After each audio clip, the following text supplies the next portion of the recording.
Hello guys, I've been playing Expedition 33 for a while now. I'm actually still just halfway through the game, but I'm sold.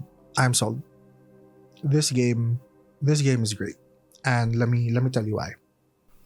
Like when you guys think of top tier RPGs, JRPGs, I'm sure the regular stuff comes into mind. If you grew up like me, it's probably the same thing. In the golden age of JRPGs, it's probably Final Fantasy VI, 7, 8, 9, and maybe 10 for some of you. Xenogears, Secret of Mana, Chrono Trigger, the whole thing. These were the games of my generation. When you say JRPGs, these were it. These were the games that pushed boundaries, and these were the games that innovated. And arguably, out of all of these games, the most popular one would probably be Final Fantasy series, right? Maybe a lot would have 7, 8, or 9. Take your pick. But it is undeniably the king of JRPGs. It is the final boss of JRPGs, as you would say. But it is the best. These were the best ones. And out of all of these ones, probably the one memorable to most people is Final Fantasy VII. I mean, you could disagree, but Final Fantasy VII has the most fan base. It has the most memorable characters. It has the most memorable women. Had the most memorable plot twist. By the way, spoiler alert, if you don't know, Aerith actually dies. One of my main characters was something I did not expect. That and Tifa being my sister. No, I'm just kidding. She's not Cloud's sister. By the way, it had definitely by far the most memorable villain. I mean, Sephiroth was such a badass. Even the music for his intro is still super, super memorable. I mean, even to this day, like One Winged Angel, oh my god. Jesus.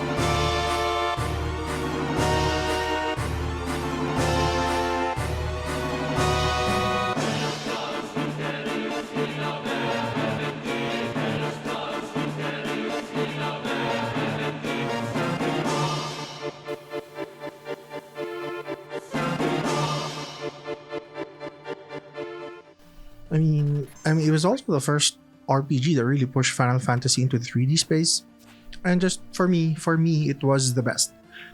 It was the best to the point that every RPG game that I played after Final Fantasy, I kept in my head, I kept comparing it. Like, oh, the music's not that good, the UI is not that good, the battle system is weird. I miss the intro music and stuff like that. Small little things that really just kept comparing it back to Final Fantasy. So, for me, Final Fantasy was the final boss. It was the benchmark for all of the JRPGs I end up playing after that. And I say all that to say that the Clear Obscure Expedition 33, even with just playing half of the game, I think at least for this generation is the new benchmark. This is the game you'll end up comparing every other RPG game that you play in the future to. Much like I used to do with Final Fantasy VII, I think this is it, guys. The game is just so well done. Everything in the game just has soul.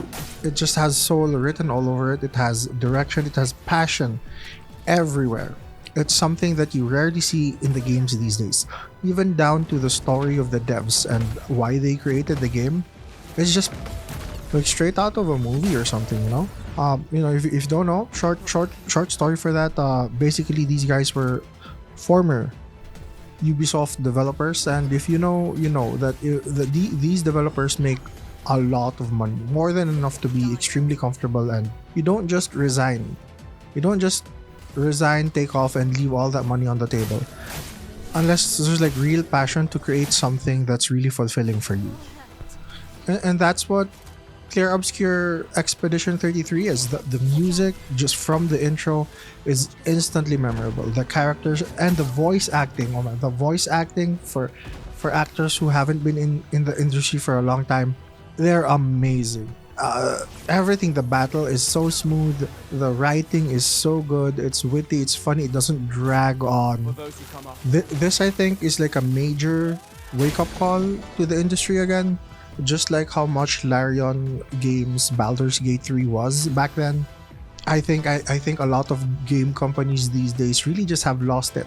I've lost that it factor, that passion, just like how much Blizzard just has lost the sauce. And a lot of these game companies have lost the sauce. Bungie used to be really good, and now with all the things I've been hearing about Marathon and everything, it's just a red flag. Red flags everywhere. But the game industry can learn a lot about how to make great games. Hire people with passion, hire people that know what they want, hire people that don't have a hidden agenda. Hell, just hire people that play the actual games. More often than not, these people that are in decision making roles don't play the actual games that they're creating. Huh? Just focus on the game, focus on the narrative, focus on the gameplay, focus on the UI, focus on the UX, focus on the characters, focus on the music. It's really not that complicated. If you create something that you're passionate about and you're sort of in the know of what you're creating, like, let's be real, these guys were passionate about creating an RPG game. And if the company asked them to develop an FPS game, the FPS game probably wouldn't be that good. And that's what I'm saying. The game director for this game, you can see it. He obviously is a very big fan, a huge fan of JRPGs, and it shows. Too many times companies are hiring based on random metrics, where they used to work, even if they got fired, and it's just very frustrating. I love games. I grew up playing games, and the current landscape of the game industry isn't what I imagined it would be, or it's not what I thought it would end up looking like, and it's sad. And I hope more games come out like Expedition 33. It's just amazing. So if you guys haven't played it yet, and if you're a fan of this kind of genre, or even if you're not, I'm sure if you just want a good fantasy experience that really just focuses on your game, like your experience and nothing else, then this game is your next game. I highly recommend it. Anyway, till the next one, guys, have a good one.